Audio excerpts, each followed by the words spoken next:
Dobrodošli na kurs pod nazivom Kako sa XP-a preći na Windows 7. Ja sam Aleksandar i bit ću vaš instruktor. U narednih 10 lekcija ćete naučiti kako da svoj stari operativni sistem bez mnogo muke zamenite najnovijom verzijom. Naime, ukoliko i dalje na svom računaru imate Windows XP, pravi je trenutak da ga zamenite i da umesto njega instalirate verziju koja nosi oznaku 7. Iako se u međuvremenu pojavila još jedna verzija Windowsa, Vista, ona po opštem mišljenju nije zadovoljila kriterijume velike većine korisnika.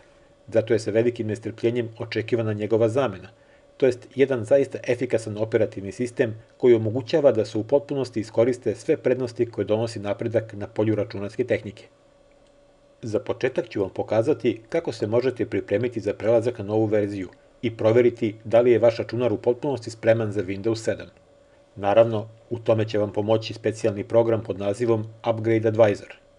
Sledeći korak u tom pravcu predstavlja kopiranje svih važnih podataka koji se već nalaze na vašem računaru, da bi nakon toga mogli da pokrenete program pod nazivom Windows Easy Transfer i automatizujete njihov prenos na novu platformu. Sledi niz koraka koji su vezani za sam proces instalacije novog operativnog sistema, da bi nakon toga mogli da se posvetimo uklanjanju svih suvišnih podataka. Na kraju nam preostaje još samo da proverimo da li su pravilno podešeni svi drajveri za periferne uređaje i dovršimo kompletnu proceduru. Pošto nas čeka još mnogo toga, najbolje bi bilo da se odmah bacimo na posao.